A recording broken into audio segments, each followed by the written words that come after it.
네, 뉴스 신세계 오늘도 헬마우스 임경빈 작가와 함께합니다. 어서 오세요. 안녕하세요. 자, 조이대 한덕수 회동 의혹 이건 네. 어떻게 전개되고 있습니까? 어제 대정부 질문에서 이제 민주당 부승찬 의원이 제기한 의혹이 오늘까지 이어지면서 상당히 좀 큰 논란이 되고 있는데요. 어제 대정부 질문에서 김민석 총리를 상대로 질문을 하는 과정에서 조이대 대법원장이 지난 4월 7일에 한덕수 국무총리, 정상명 전 검찰총장, 그리고 김충식 씨, 최은순 씨의 그러니까 김건희 씨의 어머니 최은순 씨와 관련이 있는 인물로 알려진 김충식 씨를 포함해서 함께 오찬을 가졌다라는 의혹을 어제 국회에서 제기를 했고요. 부승찬 의원의 말에 따르면 이제 그 당시에 조이대 대법원장이 이재명 사건이 대법원에 올라오면 대법원에서 알아서 처리한다라는 식으로 이야기를 했다. 뭐 이런 얘기가 이제 폭로 내용에 포함이 돼 있었습니다. 그리고 오늘 오전에는 정청래 민주당 대표도 이 사안을 직접 거론을 했습니다. 어제 부승찬 의원이 충격적인 의혹을 제기했는데 의혹 제기에 조이대 대법원장은 기자들의 질문을 피하고자 출퇴근 촬영을 불허한다고 발표를 했고 내란 특검은 이 제기된 의혹을 수사해야 된다. 이렇게 이제 촉구를 하고 나섰습니다. 그러면서 사법부 수장이 이렇게 정치적 편향성과 알 수 없는 의혹 제기로 사퇴를 요구받고 있는 만큼 직무를 계속 수행하는 게 매우 부적절해 보인다라고 이야기를 했고요. 본인의 명예를 그나마 유지할 길이 뭔지 현명하게 판단해 보기를 바란다. 그러니까 사실상 사퇴를 촉구를 한 겁니다. 그리고 최초의 의혹 제기자라고 할 수 있는 민주당 서영교 의원 같은 경우도 오늘 뭐 여러 방송에 출연을 해서 조이대 대법원장에 대한 여러 의혹을 다시 한번 확인을 했습니다. 오늘 MBC 뉴스투데이하고 인터뷰를 했는데 조이대 대법원장이 이재명 대통령 사건의 파기환송 1년 전에 윤석열 씨를 만나서 그 당시 이제 윤석열 씨가 대통령이었죠. 윤석열 씨를 만나서 이재명 사건이 대법원에 올라오면 대선에 못 가게 해결하겠다. 이런 식의 이야기를 했다라고 하는 거고요. 아주 신뢰할 만한 제보자한테서 받은 내용이고 과거 보수 정권의 민정 라인이자 당시 여권의 고위직에 있던 사람에게서 받은 제보다라고 이제 제보자의 신변을 어느 정도 좀 밝혔습니다. 물론 뭐 이제 구체적으로 이야기를 한 건 아닙니다만은 그러니까 그만큼 신뢰할 만한 인물이고 아주 신뢰할 만한 내용이다라고 여러 번 강조를 했고요. 그리고 뭐 서영교 의원이 제보받은 녹취에 따르면 지난 4월 7일쯤에 한덕수, 정상명, 김충식, 그리고 조이대 대법원장이 만나서 이 자리에서 이재명 사건이 대법원에 올라오면 곧바로 처리하겠다라는 제보가 그 녹취에 이제 들어있다라는 얘기입니다. 그리고 실제로 5월 1일에 파기환송을 조이대 대법원에서 결정을 했고요. 그 하루 전인 4월 30일에는 한덕수 당시 총리가 출마를 시사하고 파기환송이 결정된 그날 오후에 출마 선언을 했습니다. 그걸 이제 거론을 하면서 그 제보를 받고 나서 그 다음 날인 5월 2일에 조이대 대법원장한테 관련 질의를 했는데 아직 답이 없다라고 서영교 의원은 이제 주장을 한 겁니다. 자, 조이대 대법원장 반응이 나왔습니까? 6시에 뭐 한 줄 나온 것 같은데요. 네, 조이대 대법원장이 오늘 이제 구체적인 그 본인의 입장을 밝혔습니다. 오늘 오후 6시에 이제 법원행정처를 통해서 입장을 밝혔는데 최근 정치권 등의 의혹 제기에 대한 대법원의 입장이라는 제목입니다. 뭐 좀 전에 설명드린 그 내용을 이제 지칭을 하는 건데 최근 정치권 등에서 대법원장이 한덕수 전 국무총리 등과 만나서 대통령의 공직선거법 사건 처리에 대한 논의를 했다는 취지의 의혹이 제기되고 있는데 그러나 대법원장은 이 형사사건과 관련해서 한덕수 전 총리와는 물론이고 외부의 누구와도 논의한 바가 전혀 없으며 거론된 나머지 사람들과도 제기되고 있는 의혹과 같은 대화 또는 만남을 가진 적이 없음을 명백히 밝힌다라고 강조를 했습니다. 그리고 이제 따로 이제 퇴근길에 기자들 질문에는 이 관련해 가지고 자세한 이야기는 하지 않고요. 수고하십니다라고 이제 이야기만 하고 지나갔다고 합니다. 그러니까 법원행정처가 뭐 대법원장의 입장을 대신 정리해서 기자들한테 발표를 한 겁니다. 그러니까 조이대 대법원장의 입장에 따르면 이 사람들하고 만남을 가진 적이 없고 그런 관련된 대화를 나눈 적이 없고 한덕수 총리와는 당연하고 외부의 누구와도 그런 논의를 한 적이 없다. 전면적인 부정 이렇게 보면 되겠습니다. 근데 그 문장을 자세히 보면요. 그 문맥을 자세히 보면 그런 내용을 논의한 적이 없다는 분명히 부인한 건 맞는 것 같은데 그게 그런 만나서 그런 논의를 한 적이 없다는 건지 만남 자체가 없다는 건지 거긴 약간 모호한 거 아닌가요? 자세히 보면 그렇게 해석할 수도 있을 것 같은데요.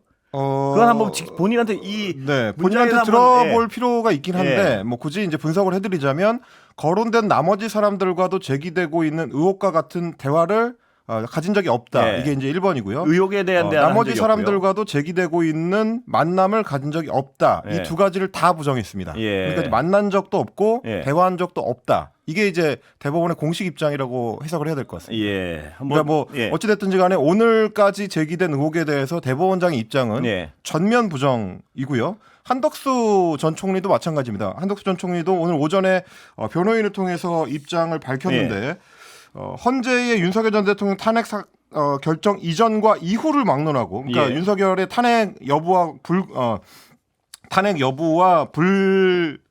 불관하게 관계없이 조희대 대법원장과 회의나 식사를 한 사실이 일체 없다. 개인적 친분도 전혀 없다. 이제 이렇게 이야기했습니다. 그러니까 뭐 의혹의 주체 두 사람이 이제 모두 이 의혹 자체에 대해서 완전 부정을 하고 있는 뭐 그런 상황이고요.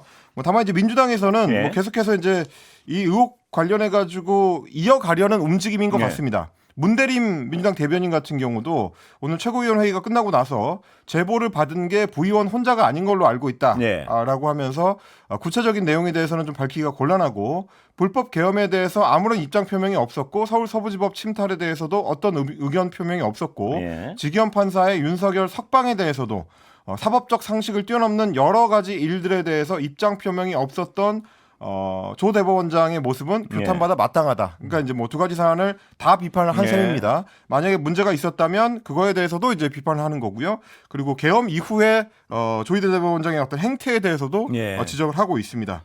다만 결국 이제 수사의 주체가 돼야 될 특검팀에서는 신중한 입장입니다.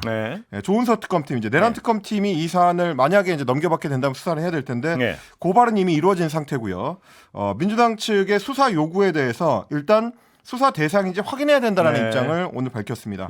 박지영 특검보가 브리핑을 했는데 관련 고발장이 있긴 하지만 현 단계에서 수사를 착수할 만한 건 없는 것으로 안다. 그러니까 수사 착수할 만한 정도의 어떤 정보가 들어있는 건지는 아직 이제 판단이 좀 어렵다라는 이야기인 것 같고요. 중요한 건 이 사건이 특검의 수사 대상인지가 가장 중요한데 대상인 경우에는 당연히 수사해야 되겠지만 수사 대상에 해당하는지 여부를 일단 검토해야 된다라고 해서 좀 지켜보자라는 쪽의 이제 입장이 특검 입장인 걸로 보입니다. 민주당 입장은 일단은 어떤 여기서 덮고 지나가진 않겠다. 뭐 이런 의지 같은 게 보이는데요. 어떻습니까? 그렇습니다. 뭐 서영교 의원도 상당히 좀 강하게 지금 드라이브를 걸고 있는 상황이고, 그리고 대정부 질문에서 이제 부승찬 의원도 공식 의혹 제기를 던진 거기 때문에요. 뭐가 됐든지 간에 지금 그렇군요. 분위기에서는 이 사안을 그냥 지나갈 수 있는 상황은 아니게 됐습니다. 그리고 이제 뭐 의혹의 당사자들이 직접 그걸 이제 부정하고 나선 상황이기 때문에 어느 쪽이든지 간에 이제 결론이 나기는 해야 되는 사안이 됐거든요. 뭐 아마도 이제 뭐 민주당 쪽에서 그 뭐 서영교 의원이나 민주당 지도부 쪽에서 이야기한 것처럼 복수의 제보자들이 있다면 그리고 이제 명확한 어떤 증거들이 있다면 민주당에서 추가로 또 의혹을 제기할 가능성, 그리고 혹은 뭐 제보자를 공개할 가능성도 이제 아예 닫아놓을 수는 없는 상황이기 때문에 상황을 좀 지켜보셔야 될 텐데 아마도 민주당 쪽에 뭐 서영교 의원이나 부승찬 의원이 생각할 수 있는 다음 카드는 이른바 이제 최초 제보. 윤석열 씨가 대통령이던 시절에 조희대 대법원장이 일종의 충성 맹세를 했다. 그래서 이제 이재명 당시 민주당 대표가 대선 후보로 갈 수 없도록 하겠다라는 취지의 이야기를 한 게 제보를 통해서 확인했다고 하니까 그 제보자가 누군지가 확인이 되면 이 제보의 신빙성까지도 좀 따져볼 수 있지 않을까. 아직까지는 지금 이제 제보자들이 누군지를 좀 명확하게 알 수 없는 상황이기 때문에 상황을 좀 지켜보셔야 될 것 같습니다. 자, 특검이 한학자 총재 사건 관련해서요. 구속영장 청구할 수 있다. 뭐 이런 입장을 밝힌 거죠? 네, 이게 이제 어제 권성동 의원이 구속되면서 그 연결선상에서 보시면 될 것 같습니다. 일단 오늘 한학자 통일교 총재가 특검에 출석을 했는데 벌써 이제 세 번째 그 특검 조사를 거부한 불출석을 한 뒤에 오늘 스스로 오전 10시에 출석하겠다라고 공개 발표를 하고 실제로 출석을 했습니다. 오늘 출석하는 현장에서 기자들이 여러 질문을 쏟아냈는데 거기에 대해서 이제 명확한 답변은 하지 않고 지나갔거든요. 직접 내용 들어보시겠습니다. 들어보시죠. 권성동 의원에게 1억 원 전달하신 거 맞습니까? 김건희 씨에게 목걸이와 가방 전달하셨죠? 이러는데 수고가 많아요. 나중에 들으세요. 천천히. 왜 오늘 일방적으로 조사 날짜 정하셨습니까? 내가 아파서 그랬어요. 수술 받고 아파서 그래요. 그만 나중에 다. 네, 뭐 일단 지금 이제 수사가 진행되고는 조사를 받고 있는 중이긴 예. 합니다만은 실제로 이제 이후에 어떻게 할 것인가에 이제 문제일 것 같습니다. 오늘 김영근 특검보가 브리핑에서 밝혔는데 한 총재에 대한 조사는 일단 피의자가 3회에 걸친 특검 예. 소환 통보에 불응을 했고 공범에 대한 법원의 구속 여부 결정을 지켜본 뒤에 예. 임의로 자신이 원하는 출석 일자를 택해서 협의 없이 일방적으로 출석해서 이루어진 것이다. 예. 그러니까 이제 특검과 협의를 거친 조사가 아니라는 점을 명확하게 좀 비판을 한 예. 거고요. 향후에 이 사건을 법에 정해진 원칙과 절차에 따라서 엄정하게 처리할 예정이다라고 이야기를 했습니다. 그러니까 법에 정해진 원칙과 절차라고 한다면 혐의점이 뚜렷한 피의자의 경우에는 당연히 이제 구속영장을 청구하게 될 텐데 예. 한학자 총재가 고령이고 뭐 또 아프다고 본인도 지금 주장하고 있는 예. 상황이지만 원칙에 따라서 처리하겠다고 했으니까 특검에서는 구속영장을 청구할 가능성도 열어둔 걸로 그렇군요. 예. 해석을 해야 될 것 같습니다. 한학자 총재는 지금 이제 정치자금법이랑 청탁금지법 위반 등의 혐의를 예. 받고 있습니다. 일단은 특검이 이미 윤영호 전 본부장, 세계본부장에 대한 구속영장에도 적시했던 것처럼 네. 정교일치라는 헌법 가치를 위배해서 통일교를 이제 국가 운영의 어떤 원칙으로 삼고자 했었던 목적, 이게 이미 공소장에 적시가 된 바가 있고요. 예. 2022년 1월에 권성동 국민의힘 의원한테 윤석열 정부의 통일교 지원을 요청을 하면서 정치자금 1억 원을 전달한 혐의를 받고 있고, 같은 해 4월부터 7월 사이에는 건진법사 전성배 씨를 통해서 김건희 씨한테 고가의 목걸이와 샤넬백을 건네면서 통일교 교단의 현안을 청탁한 혐의, 예. 여기에도 이제 관여한 혐의를 받고 있습니다. 이런 것들이 이미 이제 윤영호 씨의 공소장 안에 포함이 돼 있고, 윤영호 씨도 사실상 한 학자 총재의 승인을 받고 했었던 일이다라고 자백에 가까운 이야기를 한 바가 있습니다. 예. 자, 문영배 전 헌법재판소장 권한대행이요. 방송에서 한 말이 좀 화제가 되는 것 예, 같습니다. 그 전에 그 관련 사건이니까 예. 권성동 의원의 구속 예. 문제를 먼저 좀 짚어드리겠습니다. 어제 밤늦게, 그러니까 오늘 새벽인데요. 예. 권성동 의원이 구속이 됐습니다. 예. 현역 국회의원으로는 이제 이번 특검에서는 처음으로 예. 구속이 된 거고요. 이재명 정부 출범 이래도 현역 국회의원이 구속된 거는 처음입니다. 예. 서울중앙지검의 이제 남세진 영장 전담 판사가 어제 오늘 새벽에 영장 발부를 하면서 예. 증거인멸에 염려가 있다라는 예. 점을 꼽았습니다. 99년에 특검 제도가 도입된 이래로 현직 국회의원을 구속한 거는 이번이 처음이니까 예. 상당히 좀 의미 있는 어떤 전개가 이루어졌다라고 예. 이제 볼 수가 있을 것 같습니다. 아까 설명해드렸던 것처럼 2022년 1월에 서울 여의도 한 중식당에서 윤영호 전 통일교 세계본부장을 만나서 1억 원의 정치자금을 청탁과 함께 받았다라고 이제 특검에서는 내용 분석을 하고 있고, 이미 구속돼 있는 윤영호 씨의 진술, 그리고 윤영호 씨의 다이어리에 적혀 있는 메모, 그리고 권성동 의원과 동석자한테 윤영호 씨가 보낸 문자 메시지, 이런 것들을 봤을 때 뭐 청탁과 함께 금품을 건넸다라고 판단을 하고 있고요. 그날 오전에 통일교의 재정국장이었던 사람이 찍은, 윤영호 씨의 이제 아내인데 재정국장이 찍었던 현금 사진도 증거가 됐고, 권성동 의원이 수시로 휴대전화를 교체를 하고 차명폰으로 수사 관계자들과 연락을 하고 자신의 비서관을 통해서 공범이라고 할 수 있는 윤영호 씨한테 몰래 접촉을 하려고 하고, 이런 것들도 구속영장이 발부되는데 이제 중요한 이유가 됐었던 걸로 보이고요. 일단 권성동 의원은 구속영장이 발부가 되자마자 곧바로 자신의 페이스북에 글을 올렸습니다. 뭐 아마도 미리 좀 작성해놨던 글인 것 같은데, 이재명 정권과 민주당의 정치 탄압이 본격적으로 시작이 됐다.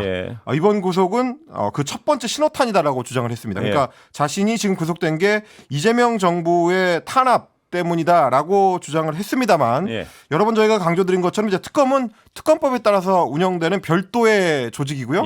대통령의 지위를 당연히 받지 않습니다. 만약에 대통령이 특검을 지휘하고 있다라고 하면 그거는 정말 엄청난 일이 될 수가 있기 때문에 증거를 좀 명확하게 좀 제시할 필요가 있다, 이런 말씀을 드리고요. 그러면서 민주당은 피냄새를 맡은 상어 떼처럼 국민의힘을 향해 몰려들 것이다. 네. 우리 당은 단합과 결기로 잘 이겨내 주시길 바란다. 라고 호소를 했는데 네.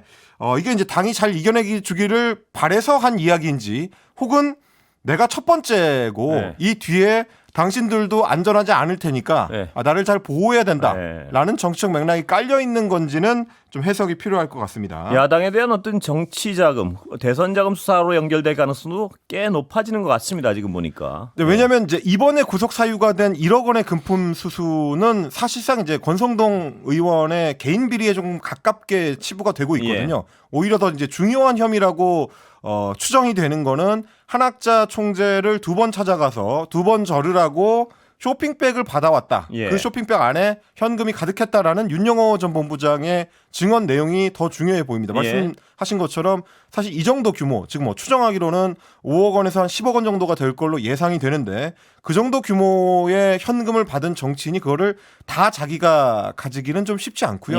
뭐 시기상으로 봤을 때는 대선을 전후한 시기였기 때문에 당으로 혹은 대선 캠프로 흘러갔을 가능성이 있다. 뭐 이 점도 지금 특검에서 염두에 두고 수사를 확대할 걸로 보입니다. 그렇다면 말입니다. 만약에 당으로 흘러 들어갔을 가능성이 많다면, 당으로 흘러 들어갔다면 본인이 뒤집어 쓰진 않을 거 아닙니까? 그러면 당의 어떤 대선 자금 수사로 당연히 연결될 수 있고요. 굉장히 복잡해지는 것 같습니다. 물론 지금까지 이제 권성동 의원의 입장은 예. 그 쇼핑백에는 넥타이가 들어 있었다. 예. 현금을 받지 않았다라는 취지의 주장이기 예. 때문에 일단 인정하지 않으려고 할 텐데 예. 그래서 오늘 한학자 통일교 총재가 조사를 받는 내용이 상당히 중요합니다. 예. 한학자 총재와 입이 잘 맞아서 예. 둘 다 준 적도 없고 받은 적도 없다라고 할 수 있으면은 모르겠습니다만 예.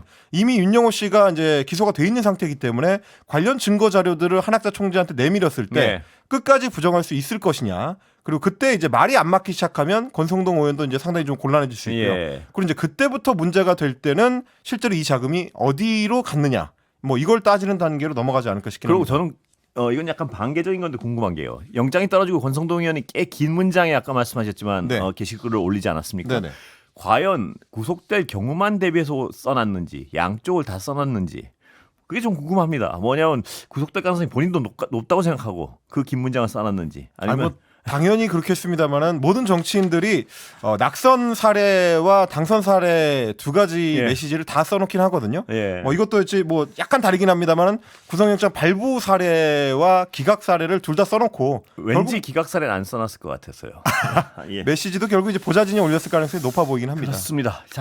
잠깐 아까 얘기했지만 문영배 전 헌법재판소장 권한대행의 방송 출연에서 하신 말씀이 네. 여러 가지 논란이 되고 있습니다. 네, 예. 문영배 전 헌재소장 권한대행이 오늘 아침에 SBS 라디오 김태현의 정치쇼하고 인터뷰를 했는데요. 예. 사실 오늘 이제 인터뷰가 화제를 모았던 이유는 뭐 이재명 대통령이 지난 100일 기자회견 때부터 이야기했었던 내용들, 뭐 사법개혁과 관련된 여러 이야기들에 대해서 헌법재판소 소장 권한대행을 지냈던 사람한테 이제 확인하는 내용들이 많이 들어있기 때문입니다. 네. 일단 이른바 선출 권력과 임명 권력이 어느 쪽이 더 우위냐라는 논쟁이 나오고 있다는 질문이 있었습니다. 이것도 지난 100일 기자회견 때 이재명 대통령이 했었던 발언의 연장선상의 질문이거든요. 그때도 이제 선출 권력이 당연히 이제 국민의 위임을 받는 차원에서 보자면 임명 권력보다 이제 우위에 있다라는 취지의 이야기였었기 때문에 이걸 진행자가 질문을 했는데 여기에 대해서 문영배 전 권한대행이 저는 이렇게 말씀드리고 싶다. 대한민국 헌법을 한번 읽어보시라. 예. 이게 대답이다. 예. 라고 이야기를 했거든요. 실제 내용을 조금 들어보시겠습니다. 예. 들어보시죠. 선출 권력과 임명된 권력이 어느 게 우위냐? 저는 이렇게 말씀드리고 싶습니다. 대한민국 헌법을 한번 읽어보시라. 이게 제 대답입니다. 우리의 논의의 출발점은 헌법이어야 됩니다. 그렇죠. 헌법 몇 조에 근거해서 주장을 펼치시면 논의가 훨씬 더 생산적일 것이다. 그러면서 이제 뭐 진행자가 계속 추가 질문을 했는데 너무 민감한 현안이 됐고 또 뭐 대화의 주체가 나는 아니기 때문에 뭐 직접적으로 끼어들어서 부가 설명을 하는 건 좀 적절치 않다라고 이야기를 했습니다만 그 짧은 내용 안에 뭐 어떻게 여러 가지 함의가 상당히 있습니다. 명확하게 이야기를 한 거죠. 선출 권력이냐 임명 권력이냐를 따지려면 헌법 조항에 근거해서 논의가 이루어져야 된다라는 얘기거든요. 그러니까 그런 우위가 헌법에 어디에 있느냐 이제 이런 얘기로 해석할 수밖에 없는 뭐 그런 얘기입니다. 뭐 실제로 이재명 대통령 같은 경우는 취임 100일 기자회견 때 뭐라고 얘기했냐면 임명 권력은 선출 권력으로부터 2차적으로 권한을 다시 나눠받는 것이다. 예. 그러니까 이제 2차적 권한을 가지고 있다는 예. 얘기가 됩니다. 대한민국에서는 권력의 서열이 분명히 있다. 최고 권력은 국민이고 국민 주권이고 그리고 직접 선출된 권력, 그 다음에 간접 선출된 권력, 뭐 이런 순서가 있는 거다라고 이야기를 하면서 사법부는 입법부가 설정한 구조 속에서 헌법과 양심에 따라서 판단하는 것이다. 예. 이렇게 이야기를 했습니다. 물론 뭐 이 얘기가 단순하게 네. 임명 권력이 선출 그 얘기가 권력보다 아닙니다. 예. 위에 있다라는 얘기로 단순하게 볼 수는 없습니다. 예. 왜냐하면 애초에 사법의 구조를 설계하고 그거를 법률로 만들어서 주는 게 입법부가 하는 일이기 때문에 사법부가 뭐 사법 개혁의 논의에 아예 참여할 수 없다라는 건 아닙니다만 그래도 결국 입법부가 만들어준 구조 안에서 사법부가 결정을 하도록 되어 있는 거기 때문에요. 그렇습니다. 그리고 그것도 어떻게 보면 이제 우리 헌법의 정신이라고 할 수 있는 거라서 이재명 대통령이 강조하는 이제 그 포인트인데 문영배 권한대행은 권력의 서열 문제를 이야기할 문제는 아니다. 뭐 이런 취지의 답변을 한 그러니까 거고. 약간 이재명 대통령이 얘기한 취지와 비판의 지점, 지금 헌법을 보라는 비판의 점이 약간 안 맞는 것 같아서요. 네, 뭐 물론 문영배 전 권한대행 같은 경우도 이게 이재명 대통령의 발언에 대한 반박이라기보다는 선출 권력, 임명 권력의 우선순위, 뭐 순위에 대한 문제에 대한 질문 답변이었으니까요. 뭐 그거는 이제 1대1로 매칭이 되는 사안은 아니긴 합니다. 그 사안이 그 사안인 것처럼 지금 비춰지는 것 같아서. 네네. 그리고 뭐 물론 이제 이재명 대통령의 본래 취지와 직접 연결이 안 되지만 민주당 내에서는 그런 식의 얘기들이 좀 많이 나오긴 했습니다. 임명 권력이 이제 선출 권력보다 위에 있다. 뭐 이 논쟁을 이제 그래서 아마 이렇게 이야기를 한 것 같고요. 그리고 문영배 전 권한대행 같은 경우는 헌법에서 보장하는 사법부의 권한을 존중해야 된다는 점을 이제 강조를 했는데 사법부는 행정부와 입법부를 견제하기 위해서 헌법에 따라서 만들어진 기관이고 당연히 사법부의 판결이 행정부와 입법부를 불편하게 할 수 있다.